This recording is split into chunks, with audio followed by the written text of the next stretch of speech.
chers apprenants, nous avions entamé la vie sociale qui se trouve être la deuxième partie du domaine du programme de philosophie. Et nous avions commencé par un chapitre intitulé « Nature et culture ». Et nous avions précisé que ce chapitre « Nature et culture » était composé de 3 grandes parties.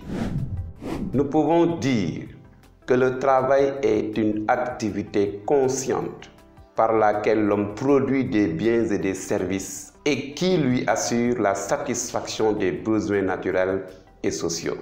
Ou bien, le travail est l'activité impérative qui permet à l'homme de transformer tant sa nature intérieure qu'extérieure et fait de lui un être fondamentalement différent des autres. Ce n'est pas la nature qui se déplace vers l'homme. Ce n'est pas la nature qui vient directement satisfaire les besoins de l'homme. Je ressens la faim par exemple. Est-ce que c'est le fruit qui va se déplacer jusqu'à moi, se présenter à moi pour satisfaire ma faim? Eh bien, je vous le dis tout de suite, non. C'est plutôt l'homme qui se déplace. C'est plutôt l'homme qui fournit des efforts.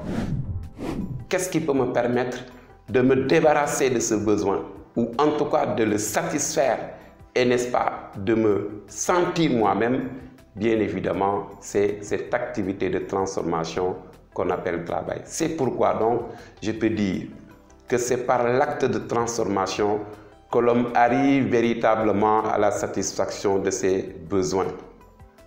Donc, le travail est autre qu'une activité de contrainte. Sous cet angle-là, nous pouvons aussi présenter le travail comme une malédiction divine.